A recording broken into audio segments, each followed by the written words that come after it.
Meus irmãos, boa noite a todos. Sejamos todos nós muito bem-vindos a essa casa de oração. Que a paz de Deus e de Jesus seja conosco na noite de hoje e não diferente todos os dias, né? Nós estamos com o projeto das leis morais. Já hoje estamos na 9ª lei moral. Já falamos das 8 antecedentes, né? Uma coisa muito bacana, uma inspiração boa que nós tivemos, porque a gente consegue compreender muita coisa que está intrínseca, que por que é assim, por que não é assado, por que tem que ser assim, por que as coisas acontecem desta forma, por que a vida do fulano ou do meu vizinho é diferente, por que nascem criaturas cheias de saúde, outras criaturas com tão pouca saúde, por que as coisas acontecem, enfim, meus irmãos, são as leis divinas. A gente sabe que todas as leis naturais são divinas, né? E hoje, particularmente, especificamente, nós vamos falar da 9ª lei, que é a lei de liberdade. Então vamos lá. O que são as leis morais? É o conjunto de leis divinas que regem o progresso moral e espiritual da humanidade. Leis divinas, progresso moral e espiritual. Claro, aqui na Casa Espírita nós vamos falar das leis morais. Na escola a gente aprende sobre as leis físicas, né? Mas aqui a gente vai ver um pouquinho sobre as leis morais. Todas as leis da natureza são leis divinas, pois Deus é o autor de tudo. Isso nós sabemos. Umas regulam as relações da matéria, que são as leis físicas. Outras dizem respeito ao homem e suas relações consigo mesmo, com os semelhantes e com Deus, são as leis morais. As leis físicas, por exemplo, aquela que a gente estudou lá na escola, chama lei de gravidade. Tem outras, lei de Newton, lei de Arquimedes, e eu já nem me lembro mais, mas é um bocado. As leis da química, as leis da biologia, da matemática, né? Tão usadas. Ah, mas foi Newton que inventou? Foi Einstein quem descobriu? Talvez quem descobriu, quem observou, quem catalogou. Mas essas leis são divinas, né? E aí nós temos aqui conosco, por exemplo, uma lei que é natural e que a gente usa muito no nosso dia a dia espírita, que chama a lei de ação e reação. Tudo que eu mandar daqui vai voltar para mim, não é verdade? E na física diz que quando eu remeto alguma coisa, ela volta na mesma intensidade e na direção oposta. Mas isso é uma lei física e é também uma lei moral. A gente sabe disso. Em outras palavras, esta lei, trocada por miúdos, chama: tudo que eu plantar, eu vou colher. Agora ficou mais fácil da gente ver, não é? Lei de ação e reação. Bem, as leis morais estão escritas lá na 3ª parte de O Livro dos Espíritos, especificamente das questões 614 até a 917. E a lei de liberdade que nós abordaremos hoje é uma dessas leis. São ensinamentos universais, independentes de religiões e válidos para toda a humanidade. Ah, mas eu sou de outra religião, eu sou budista, ou eu sou evangélico, ou católico, eu nem sou cristão, eu sou, sei lá, budista, enfim, nem me ocorre tantos os nomes das religiões. Então, eu não acredito nessas leis morais. A gente não precisa acreditar. Elas simplesmente existem. São leis divinas e regem o universo todo. Então não precisa a gente acreditar, elas se dão, elas acontecem, elas são implacáveis, independentemente da nossa vontade ou crença. Bem, estão escritas aonde? Catalogadas na nossa consciência e são relembradas sempre, né? Contém as regras do corpo, bem como as regras da alma, e ali são elas escritas lá, codificadas, citadas por Kardec na questão 648 de O Livro dos Espíritos. A primeira é a lei de adoração, já tratamos. Lei do trabalho, lei de reprodução, lei de conservação, lei de destruição, lei de sociedade, lei de progresso, lei de igualdade, lei de liberdade, falaremos hoje, e lei de justiça, amor e caridade. Elas são divididas assim, quer dizer, acontece só a lei de trabalho, a lei de reprodução é independente desta, a lei de destruição independe da lei de conservação. Não, meus irmãos, elas estão didaticamente separadas para nossa melhor compreensão. Kardec era um pedagogo, então ele fez isso. Mas elas são uma só, divididas desta forma, didaticamente, para que a gente possa compreendê-las. Mas uma trabalha em favor da outra.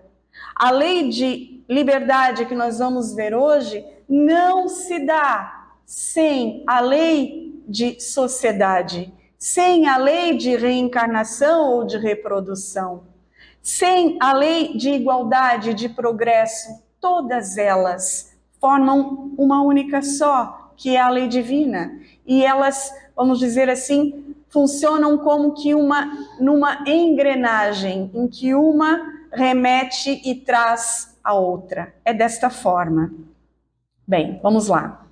Então é na terceira parte do Livro dos Espíritos, especificamente no capítulo 10, questões 825 a 872, que Kardec nos traz codificados o ensino dos imortais a respeito da lei de liberdade.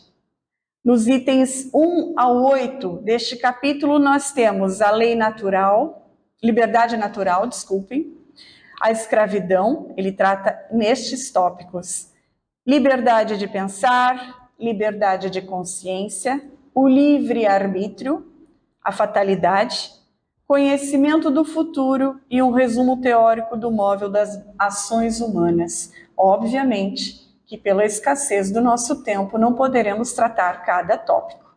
Trataremos apenas alguns e a quem interessar possa, é um estudo riquíssimo, que eu recomendo muito. Livro dos Espíritos, questões 825 a 872. Vamos tratar então da liberdade natural. O que é liberdade? É a faculdade que permite ao indivíduo decidir ou agir conforme a sua própria vontade. É uma definição que não é segredo, que não é assim, é de conhecimento de todos. Todos sabemos o que é a liberdade. Resta sabermos o seguinte: temos liberdade? Como é que funciona essa liberdade em nós? Eu posso fazer o que eu bem entender?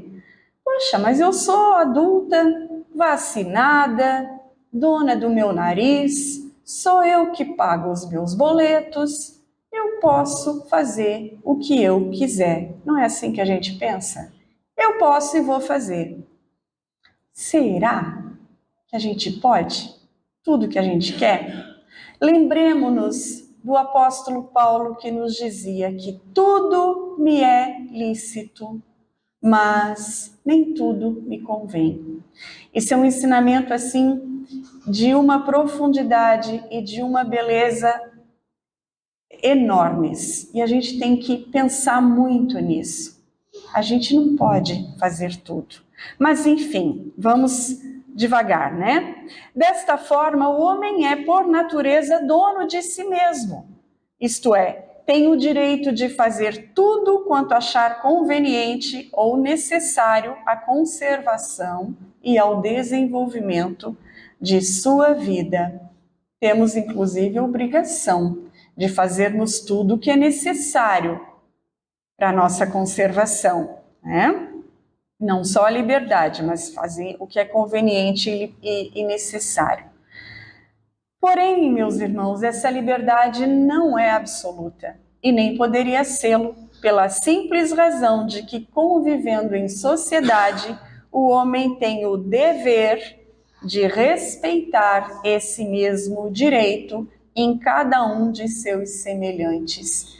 Eu tenho, sim, direito à liberdade, mas nenhum direito, absolutamente nenhum direito, é nos dado sem o respectivo dever. Eu tenho direito à minha liberdade e tenho o dever, na mesma proporção, de respeitar esse direito no meu semelhante. E aí é aquilo que a gente ouve desde sempre.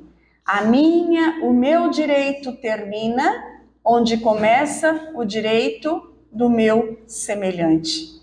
Eu tenho a liberdade, mas ele também tem. E aí o que eu falei da lei de sociedade, né? Nós vivemos e convivemos em sociedade porque isso é necessário. Para quê? Para a nossa evolução, para o nosso progresso, para que se cumpra a lei divina. E para tanto nós temos que respeitar os direitos uns dos outros. Eu tenho liberdade, mas ela é relativa. Aí o Livro dos Espíritos nos diz aonde que o homem goza de uma liberdade absoluta. Somente quando na vida de ermitão, quer dizer, aquele que vive absolutamente isolado e sozinho. Conhecemos alguém?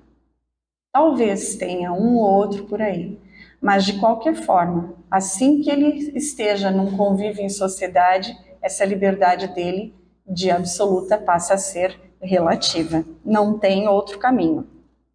A liberdade é, portanto, relativa, devendo ser adequada à liberdade do outro, pois a liberdade e o direito de uma pessoa terminam onde começam a liberdade e o direito do outro. Isso é facilmente compreensível e a gente quer que isso aconteça, mas a gente tem que cuidar disso em nós. Poxa, eu tenho liberdade de ouvir o meu som bem alto. Poxa, eu estou no final de semana, eu estou descansando, poxa, eu não estou prejudicando ninguém. Será, meus irmãos, que a música alta que você quer ouvir de qualquer jeito não está prejudicando alguém? Uma pessoa doente na vizinhança, uma criança com aquele problema de autismo e que tem problema com música, com barulho alto? Algum animal? Enfim, a pessoa que quer descansar, que quer dormir, que precisa, que passou a noite em claro. Enfim, meus irmãos, a gente precisa pensar nisso. Nós temos essa liberdade? Temos, mas o outro também tem o direito ao descanso. Eu adoro essa música, sim, eu sou obrigada a gostar também. Cada um tem a liberdade de escolha, de ouvir a música que quer. Mas então ouça, tem fones de ouvido, não precisa ser para todo mundo ouvir. Isso a gente vê muito nas praias, né? Mas as leis dos homens já estão chegando nesse ponto para que a gente se eduque nesse sentido, né? A compreensão da lei de liberdade nos faz perceber que, para progredir, nós precisamos uns dos outros e que todos temos direitos recíprocos. Quer dizer, eu tenho o meu, você tem o seu e é recíproco. Precisamos direitos recíprocos que precisam ser respeitados, uma vez que qualquer prejuízo que provoquemos ao semelhante em decorrência dos nossos atos, não ficará impune perante a lei de Deus. Nós sabemos. Qualquer prejuízo que nós causemos a outra pessoa não ficará impune. É lei de ação e reação. Tudo que eu fizer vai voltar. Tudo que eu plantar, eu vou ter que colher. Se eu plantar maçãs, eu não posso pretender colher uvas. Eu vou colher maçãs.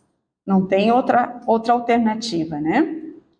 A liberdade de pensar, então, é plena no ser humano? Está lá na questão 833. Esta sim. No pensamento goza o homem de ilimitada liberdade, pois que não há como pôr-lhe peias, quer dizer, empecilhos, não há impedimentos à nossa liberdade de pensamento. Só que assim, meus irmãos, a gente tem que tomar cuidado, que a gente não pensa sozinho. Se eu estiver aqui pensando em fazer o bem, eu vou ter assessoria. Mas se eu estiver pensando em fazer o mal, eu também vou ter companheiros nesta forma de pensar. Então não é assim tão livre o nosso pensamento. Quer dizer, eu tenho a escolha de pensar o que eu quiser, da forma que eu quiser. Mas a gente tem que saber que a gente não vive sozinho. E o nosso pensamento é uma vibração que pode ser alcançada dependendo da frequência dela. E aí, se a frequência do nosso pensamento for a vibração do nosso pensamento estiver numa frequência muito baixa, o que é que nós vamos alcançar numa frequência baixa? Alguém de pensamento elevado? Alguma entidade de luz? Ou não? É fácil a gente imaginar, né? Voando nas asas do pensamento, a mente espiritual reflete as próprias ideias e as ideias das mentes com as quais se afiniza nos processos naturais de sintonia. É outra lei, a lei de sintonia. Nós não escapamos delas. A consciência, porém, entendida como faculdade de estabelecer julgamentos morais ou juízos de valor, é um atributo pelo qual o homem pode conhecer e julgar a sua realidade e a realidade do outro. Então nós temos o pensamento, que é livre, e a nossa consciência, que já não é tão livre, porque à medida que nós vamos evoluindo e progredindo moralmente, a nossa consciência vai nos acusando. Por exemplo, às vezes eu penso em colocar um lixo que é reciclável lá na lixeira comum. Eu penso, eu não vou levar isso lá fora, eu vou pôr aqui nesse outro lixo que é sujo. Daí a minha consciência diz, não está certo. Você tem que separar o lixo. Você sabe que é um material reciclável. Quer dizer, é a nossa consciência. Meus irmãos, eu quero dizer que a nossa consciência é o nosso gene divino. Nós somos filhos de Deus, então nós temos essa genética divina. E a nossa consciência é a prova do gene divino que nós temos. Às vezes a gente pensa horrores, eu vou fazer o que eu quiser. E aí a nossa consciência diz, será que você deve? Será que está certo? Você está certo quando a gente vai amadurecendo espiritualmente, progredindo, evoluindo. Quando a nossa consciência está a par e passo com o nosso pensamento, ainda não somos evoluídos. À medida que a gente vai amadurecendo e trilhando esse caminho, a nossa consciência começa a nos limitar os pensamentos e as vontades. Ela é o nosso freio. Os julgamentos feitos pela consciência e as interpretações de atos e fatos do cotidiano apresentam limitações, visto que estão fundamentados em parâmetros morais que cada um estabelece para si. Cada um para si. Para muitas pessoas não tem problema nenhum misturar o lixo. Para para mim mesma, há um tempo atrás, não tinha esse problema. Não tinha problema nenhum. Tá? Né? Hoje, a gente já tem uma outra consciência. A consciência de coletividade. A consciência de meio ambiente. E assim a gente vai melhorando, adquirindo essa consciência e limitando a nossa liberdade, né? Ou, por outra, ganhando a liberdade de nos livrarmos da ignorância, nos livrarmos das nossas paixões baixas, do nosso modo primitivo de ser. A gente não tem que pensar que agora a gente é refém da consciência. Não, ela veio nos libertar da ignorância, ela veio nos libertar do nosso modo primitivo de ser. Ela veio nos ajudar a sermos efetivamente espíritos mais evoluídos. Ela vem em favor do nosso progresso. A liberdade de consciência é fruto de experiências e crenças individuais, elaboradas no contexto cultural, onde a criatura humana está inserida e que se manifesta de acordo com a evolução espiritual do ser. Foi o que eu acabei de falar. Às vezes não tem consciência de que está fazendo alguma coisa para prejudicar o outro. A gente sabe, conhece pessoas assim, que não está nem aí.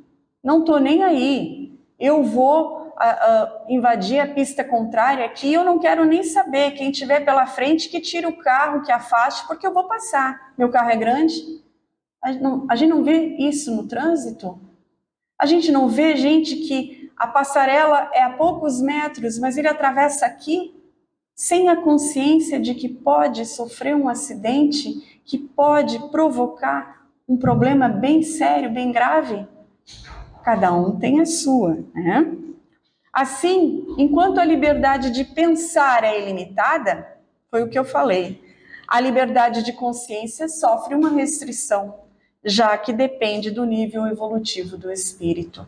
É aquela coisa, ela vem frear o meu pensamento, a minha vontade. Ainda bem, é o gene divino, né? Dizendo, ei, segura aí, isso não está certo. O que você quer? E aí ela vem nos trazer as possíveis consequências dos nossos atos, que nós teremos que necessariamente nos responsabilizar. À medida que os espíritos evoluem, a consciência do bem e do mal está mais bem definida neles. Claro. Ficou claro, eu acho, né? E agora o livre-arbítrio, meus irmãos. Aquilo que a gente vive falando também nas nossas doutrinárias. E eu vou ter que correr porque a hora já está adiantada. O livre-arbítrio é a faculdade que tem um indivíduo de determinar a sua própria conduta, ou em outras palavras, a possibilidade que ele tem de, entre duas ou mais razões suficientes de querer e de agir, escolher uma delas e fazer que prevaleça sobre as outras. É a escolha que vai prevalecer a minha vontade. O que é que eu escolho? É o meu livre-arbítrio. Devemos considerar que a liberdade de agir desde que haja vontade de fazê-lo. Isso está lá no Livro dos Espíritos. Contudo, o direito natural de liberdade está atrelado necessariamente, meus irmãos, ao de responsabilidade, ou seja, quanto mais livre é o indivíduo, mais responsável ele é. E a gente sabe disso, né?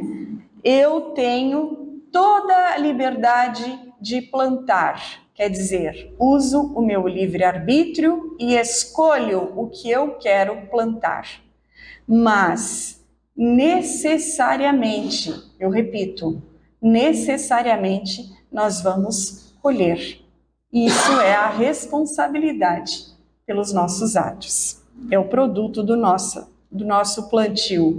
À medida que aprende a associar as noções de liberdade e de responsabilidade, a pessoa melhor exercita o seu livre-arbítrio. Quer dizer, eu vou fazer essa escolha. Qual é a minha responsabilidade? Ou, em palavras mais simples, eu vou escolher isto e depois? Eu consigo com o peso desse depois? Eu vou prejudicar, eu vou falar o que eu estou pensando aqui. Eu vou falar. E depois? Eu consigo com o peso dessa responsabilidade? É nisso que nós temos que pensar, né? Em todas as nossas escolhas. Todas. Para sermos livres, é necessário querer sê-lo e fazer esforço para vir a sê-lo, libertando-nos da escravidão da ignorância e das paixões baixas, substituindo o império das sensações e dos instintos pelo da razão. Então, é aquilo, eu sou livre, eu quero ser livre. Então eu vou me libertar do quê?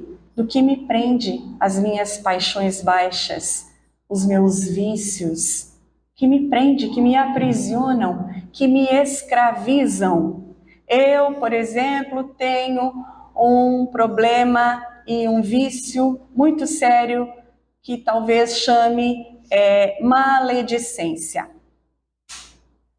Eu quero ser livre disso. Então a gente tem que procurar ser livre. Liberdade desse vício. Não vou mais falar dos outros. Ainda penso, tudo bem, mas a minha consciência já está me dizendo que eu não posso falar, porque eu vou me responsabilizar pelo que eu estou dizendo. E eu nem estou falando de responsabilidade aqui no plano físico, não. Né? A gente sabe o que pode vir depois. Nas primeiras fases da vida, quase nula é a liberdade que se desenvolve e muda de objeto com o desenvolvimento das faculdades. Aqui eu vou correr um pouquinho, porque o que quer dizer? Que quando se é criança, a gente tem um livre-arbítrio pequenininho.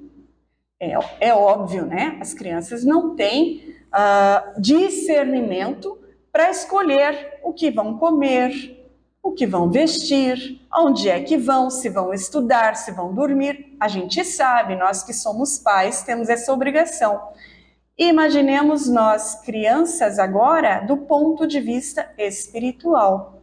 Se nós somos muito atrasados, muito primitivos ainda, o nosso livre-arbítrio é muito pequeno. À medida que nós vamos avançando na nossa escala evolutiva, ele começa a ficar um pouco maior. Nós passamos a gozar de um pouco mais de livre-arbítrio. Isso é compreensível, né? A analogia da nossa criança física, nossa cronológica, e a nossa criança espiritual. É assim que funciona. E a fatalidade? O que é essa fatalidade? Não adianta, o que está escrito, está escrito. Às vezes a gente pensa assim, o que está escrito, o que vai ser, o que tiver que ser, vai ser. A gente não diz muito? É um destino. Existe isso, meus irmãos? Fatalidade? Então a doutrina espírita nos ensina que a fatalidade existe unicamente pela escolha que o espírito fez ao encarnar ou ao reencarnar desta ou daquela prova para sofrer. Física. Então, quando eu tenho um pouco de livre-arbítrio no mundo espiritual, junto aos mentores, amigos, na hora do meu planejamento reencarnatório, com o pouco livre-arbítrio que eu tenho, com a misericórdia e a bondade dos irmãos espirituais, eu então vou escolher onde deverei nascer, com tal ou qual deformidade ou saúde física e mental. Vou renascer em tal ou qual lugar. Deverei desenvolver esta ou aquela aptidão física. Física. Aí está a fatalidade, que é filha de um livre-arbítrio, que provém de um livre-arbítrio, da minha escolha no momento do meu planejamento reencarnatório. Escolhendo-a, instituiu para si uma espécie de destino, que é a consequência mesma da posição em que vem achar-se colocado. Eu preciso renascer na condição de um homem, ou de uma mulher, ou de uma pessoa numa classe social assim ou assado. Eu, com o meu livre-arbítrio, machuquei muito o meu fígado, porque eu bebia muito, ou o meu pulmão, porque eu fumei muito. Então, foi um livre-arbítrio. Agora, fatalmente, eu vou renascer com um problema físico nessa área. É uma fatalidade, mas filha de uma escolha que fizemos. Essas provas planejadas são de natureza física. Deficiências no corpo físico, doenças, limitações financeiras e por aí vai. Pois, pelo que toca às provas morais e às tentações, o espírito, conservando o livre-arbítrio quanto ao bem e ao mal, é sempre senhor de ceder ou de resistir. Então, no que toca às tentações e às nossas provas morais, não há fatalidade, há escolha e livre-arbítrio, somente. Não sou eu que estou dizendo, está lá na questão 851 de O Livro dos Espíritos. Ao vê-lo fraquear, quer dizer, se apresenta alguma fraqueza, um bom espírito pode vir-lhe em auxílio, mas não pode influir sobre ele de maneira a dominar-lhe a vontade.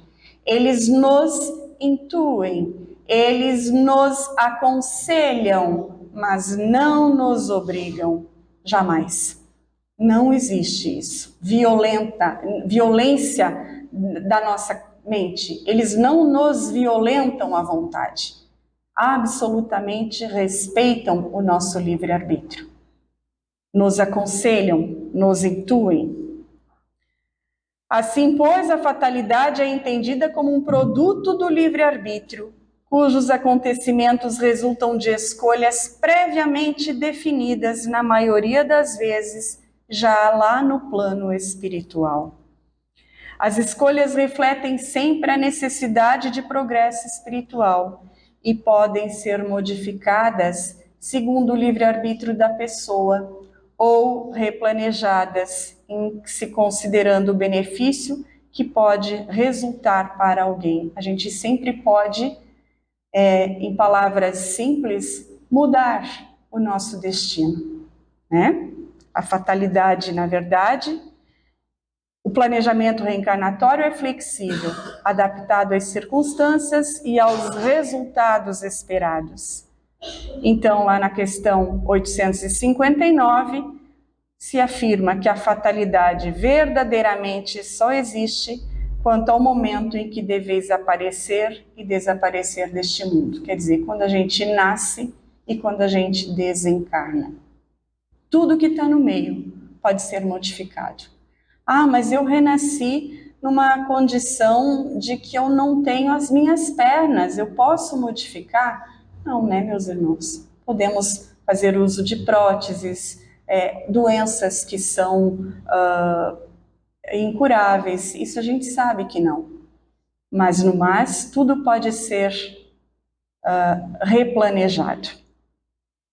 Concluindo, a toda criatura é concedida a liberdade de pensar, falar e agir, desde que essa concessão subentenda o respeito aos direitos do semelhante e do próximo. Quer dizer, eu posso falar, pensar e agir, mas eu tenho que respeitar os direitos do meu irmão. O limite da liberdade encontra-se inscrito na consciência de cada pessoa, que gera para si mesma ou o cárcere de sombra e dor, a prisão sem barras, em que mais tarde vai expiar, necessariamente, mediante o impositivo da reencarnação, ou as asas de luz para a perene harmonia. Livre o homem será somente após romper as férreas algemas que os que o agrilhoam as suas paixões. Seremos livres quando nos libertarmos dos nossos vícios e das nossas paixões baixas, más paixões.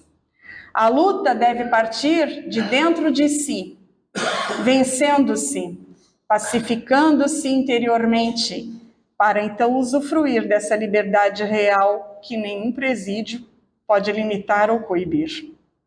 É a liberdade da nossa vida, do nosso espírito, pregando e vivendo o amor, conforme o Cristo nos ensinou.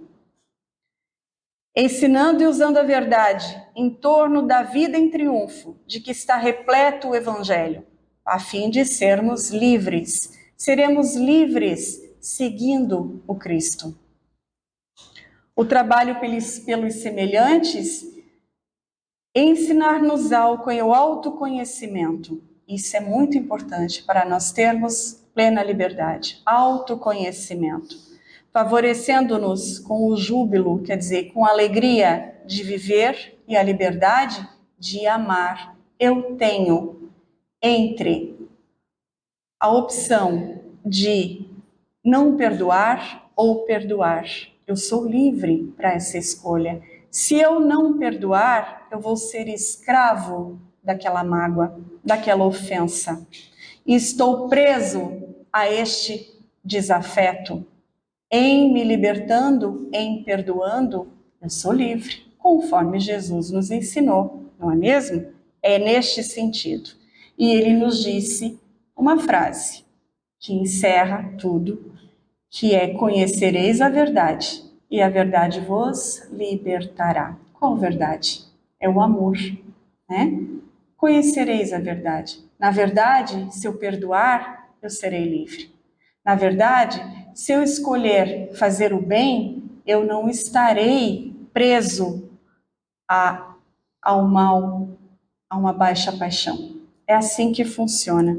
E que Jesus nos ajude, nos abençoe, meus irmãos, que possamos sempre escolher a porta estreita, que possamos sempre escolher a nossa liberdade e fiquemos atentos àquele gene divino que nós temos aqui dentro de nós, que chama consciência. Será que ela está nos libertando ou será que ela está nos responsabilizando? Não importa a escolha que fizermos, seremos sempre responsáveis por ela. Que Deus nos abençoe, que Jesus nos ajude. Obrigada pelos olhares, pela atenção de todos. Tenhamos todos uma excelente semana e boa noite.